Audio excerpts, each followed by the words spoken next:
Alors, ça fait comment de conduire Pour l'instant, je suis sur droite la voie de droite. Je conduis pas du tout à gauche pour l'instant. Mais c'est la voie des voitures. Bah, j'ai de l'adrénaline là. Adrénaline. Premier rond-point. Oh là là là là là là. Mais quand est-ce que je mets le clignotant? Waouh, j'y vais, j'y vais, j'y vais. Oh, oh, oh, oh, oh. Trop bizarre, trop bizarre. Oh yeah. Oh yeah. Congratulations. Et où est-ce que je dois regarder quand je... Ton angle mort, tous les angles sont morts. Je vais là? Ouais.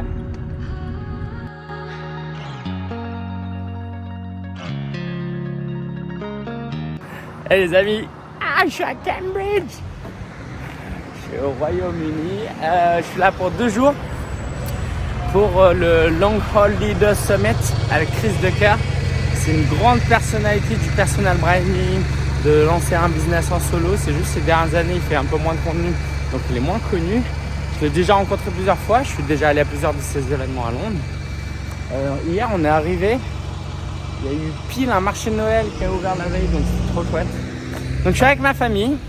Alors il y a Marélie aussi qui est venue de son côté. Ok, pour rappel, Marélie travaille dans notre équipe. Et on va passer 2 jours formidables avec 100 leaders et des invités de marque, quoi. En tout cas, il y en a un qui est vraiment connu, c'est Ryan Levesque. Et moi, je suis hyper excité parce que je suis comme un enfant en fait. Ça m'a rappelé quand j'étais célibataire ou qu'on n'avait pas encore d'enfants, cette insouciance de venir dans une ville seule. Alors, je suis pas le seul, je suis seul depuis 3 minutes parce que je viens de sortir de notre appart. Mais ouais, ce côté, allez, je vais filmer. Et je sais même pas quoi vous raconter encore. Quelquefois, quand je fais des vlogs, évidemment, j'ai des idées en tête. Là, je sais pas. En tout cas, on va parler de leadership. On va s'introspecter. Moi, j'ai comme intention de pouvoir partir avec un plan d'action à la fois ambitieux et écologique pour 2025. Et alors, comme c'est un événement en anglais, je suis moins là pour les rencontres. Parce que, alors, Ryan Levesque, je vais lui demander un autographe et je vais essayer de l'inviter pour une interview. Mais les autres, quand au quotidien, on peut pas collaborer, on n'habite pas au même endroit. C'est même pas juste une histoire de barrière de la langue. C'est juste que là, culturellement, c'est assez éloigné. Nos communautés ne peuvent pas communiquer. Donc, je vais juste venir profiter, faire un peu profil bas. Alors, moi, je suis quelqu'un plutôt introverti, donc ça me va très bien. Je vais rester un peu dans mon coin. Je vais être avec Marélie. Je dis ça, mais une fois que je suis avec les gens, je peux être très bavard. Bref, ce que j'aimerais vous partager, j'ai pensé, je me suis dit, ouais, là j'ai une petite tension, j'ai une petite peur, une petite appréhension. Tout le monde va parler anglais. Alors, il se trouve que je comprends très bien l'anglais, j'écoute l'anglais, je lis l'anglais depuis 15 ans maintenant. Je parle quand même anglais, hein, j'ai travaillé en anglais, j'ai déjà participé à des masterminds en anglais. Mais j'aimerais vraiment vous encourager, pour celles et ceux qui n'ont jamais fait ce genre d'événement, à vous challenger un jour. Ça peut être dans 1 an, dans 5 ans, dans 10 ans, mais participer à un événement en anglais. Parce que, vous le savez, le business, tout ce qu'on vit, même en dev perso, il y a beaucoup de choses qui viennent du monde américain. Et je pense que tôt ou tard, c'est important de pouvoir le faire. Alors moi, là, je suis en Angleterre, je suis pas aux États-Unis, mais je pense que depuis ce qui se passe aux États-Unis avec Trump, je pense que je suis très content de faire ça en Angleterre. En plus, je peux embarquer ma famille et ça, c'est pratique. Vraiment, vraiment. Est-ce que j'en ferai plus? Je vais voir. Il va peut-être vendre un truc. Non, c'est sûr. Il m'a dit qu'il vendrait un mastermind. On va voir. On va écouter attentivement. Allez, hâte de vous présenter l'événement.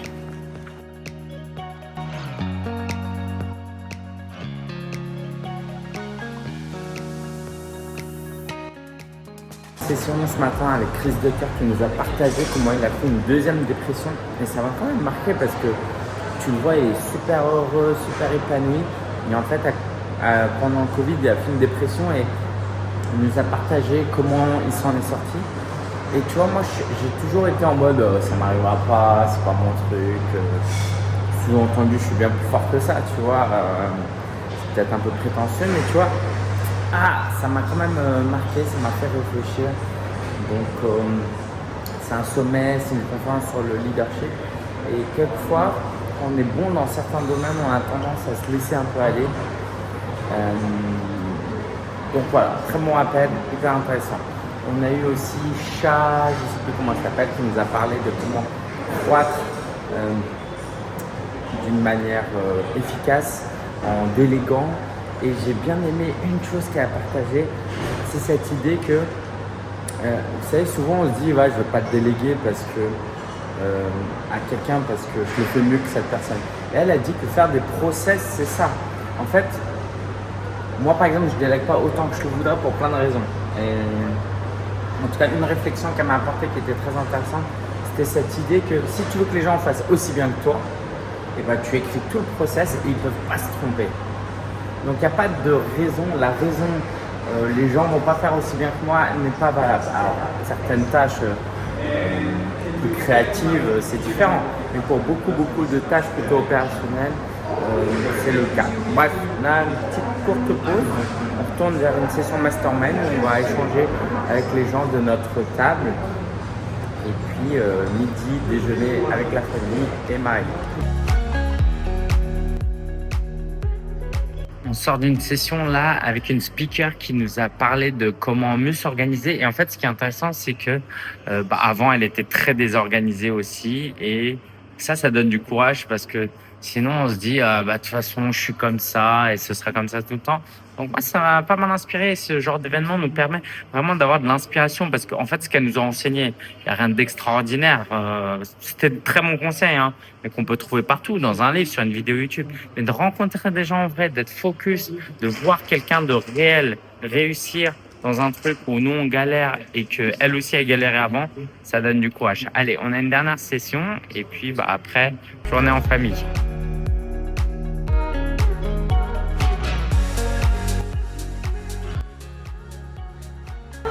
J'ai demandé un pansement à l'hôtel parce que je me suis coupé ce matin bêtement le doigt, même pas l'alarme.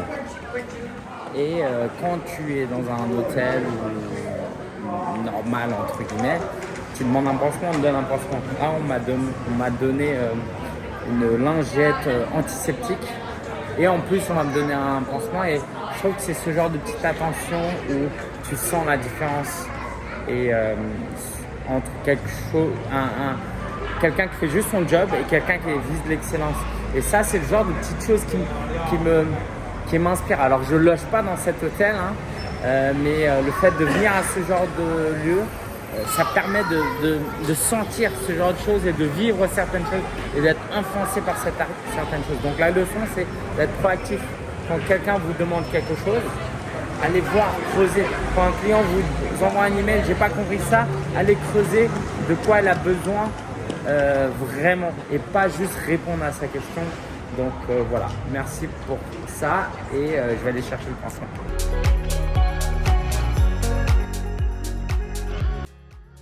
Je viens de finir un cookie, c'est la pause, j'espère qu'il n'y aura pas de traces. Alors, c'était génial ce matin. Déjà, j'étais avec Ryan Lévesque a donné un speech, une keynote, et puis je suis allé le voir, j'avais ramené son livre et tout. Bref, un gars qui m'a beaucoup, de manière très subtile, m'a beaucoup accompagné durant ces dernières années. J'ai juste lu son livre qui s'appelle Ask, et c'est cette idée de poser des questions plutôt que de juste devoir donner des réponses. Par exemple, moi j'aime beaucoup utiliser mon intuition pour prendre des décisions et parfois je peux perdre de vue que mon intuition est mauvaise. Ce que moi j'ai envie pour mes clients, c'est pas forcément ce que eux veulent. Donc ça c'est cool. Je pense que indirectement ça m'a aussi aidé à mieux vendre parce que quand on fait des appels de vente, tout l'art d'un bon vendeur, c'est de savoir poser des bonnes questions et pas juste de dire achète ci parce que ça. Un bon vendeur, c'est un vendeur qui pose de bonnes questions.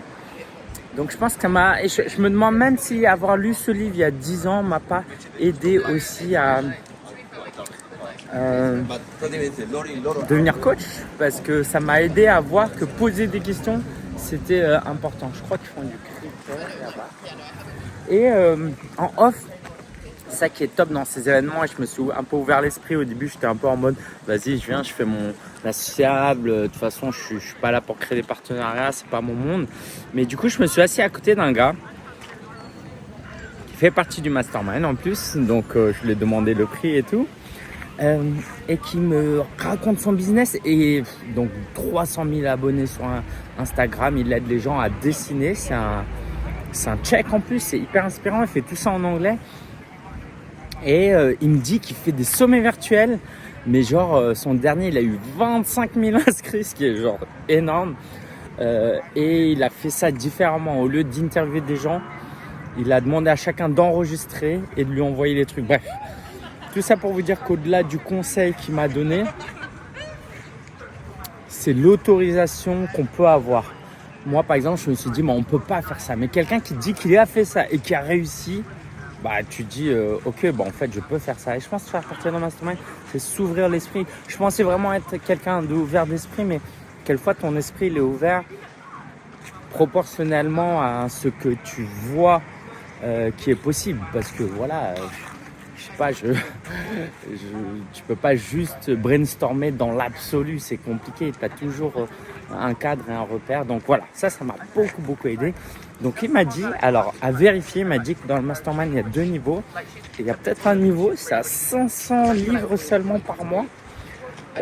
Si c'est ça, franchement, il y a des chances que j'y aille, mais j'ai une autre question encore que je vous garde pour la suite. Allez, j'y go.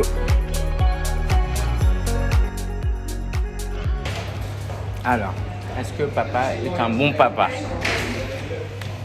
Je leur donne à manger, pas tellement pour vous montrer que je suis un bon père ou quoi que ce soit, mais plus pour vous montrer que les choses sont possibles.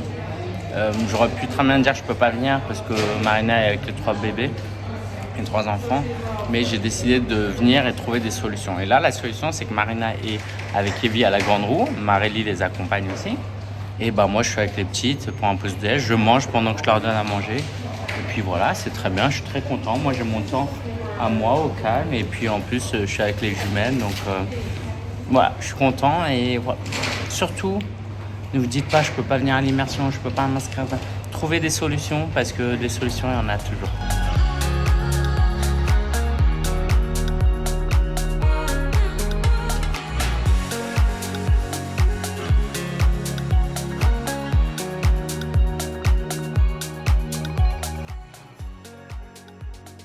Alors, débrief, Marélie. Moi, en tout cas, rapidement, je dirais que c'est toujours inspirant de voir des gens hyper smart, sympas, simples. T'as vu, Ryan Lévesque, il était en jean basket, alors que le gars, c'est un millionnaire. Juste être humble, c'est hyper inspirant parce qu'on a souvent cette image sur le web de gens qui se la racontent, tu sais, qui font leur pub. Ouais, je suis à Dubaï, j'ai une grande voiture, c'est ça le succès, ça donne pas envie. Là, ça donnait vraiment envie de voir Chris avec sa famille, tout ça. Franchement, ça c'était vachement cool. Et toi? Honnêtement, moi je connaissais pas tous ces gens qui étaient à l'affiche, mais c'était quand même cool de voir leur parcours et de voir qu'ils étaient accessibles. Et ce qui était drôle, c'était qu'aujourd'hui je me suis retrouvée à la table, il y avait 4 BM sur 6. Tu veux expliquer c'est quoi une BM? Ouais, c'est un peu le bras droit des entrepreneurs. En gros, quelqu'un qui travaille plus dans les coulisses. Et en fait, on le savait pas. Et dans la salle, on devait pas être, je pense, on devait peut-être être une dizaine max. Du coup, c'était cool aussi de voir d'autres personnes qui faisaient la même chose dans d'autres business. Et drôle de se dire que sans le faire exprès, on s'est retrouvés à la même table, quoi. Ouais, en fait, c'est toujours trop chouette ces événements pour prendre du recul et voir que ce qu'on fait, ça a de l'impact, ça c'est cool. Ouais, c'est cool. Tiens, je leur avais promis que je ferais un débrief sur le mastermind. J'ai commencé à en parler. T'en penses quoi du fait que j'ai postulé au mastermind? Est-ce que, je sais pas, ce que tu veux, on n'en a pas parlé avant? L'avantage, c'est que là, au moins, je suis au courant pendant qu'il enregistre le vlog. D'habitude, c'est quand il est non, c'est fini ça. Ah oui, non. Alors, t'en penses quoi? Tu trouves que l'ambiance est top? Ça peut être intéressant pour nous? Est-ce que je vais y apprendre des choses? Est-ce que c'est une bonne énergie? Ouais, je pense qu'on en parlera aussi en off, mais typiquement, je pense vraiment à la phrase ce que tu veux et ce dont tu as besoin. Je sais pas si c'est ce dont tu as besoin ou ça dépend sur certains aspects. Ouais, je dirais pour le côté mindset, ça peut être trop cool. Après, pour le côté pratico-pratique, pas sûr que tu apprennes plus que ce que tu sais déjà. Ok. Après, c'est peut-être pour ça qu'on rejoint un mastermind en priorité. Je sais pas si c'est celui-là qui peut t'apporter le plus, mais si tu le rejoins, ce serait plus pour... Partie mindset et émotionnel. Ouais, je pense. Et des gens Ouais. qui t'inspirent vraiment. Ok. Cool. Ouais. Cool, bah je vous raconterai en tout cas parce que j'ai un appel avec Chris dans quelques semaines. Et puis voilà, toi tu rentres demain en train, nous en voiture, plus ferry. Ça va, t'as aimé dans les grandes lignes quoi, grosso modo Cambridge, même si t'as pas trop visité?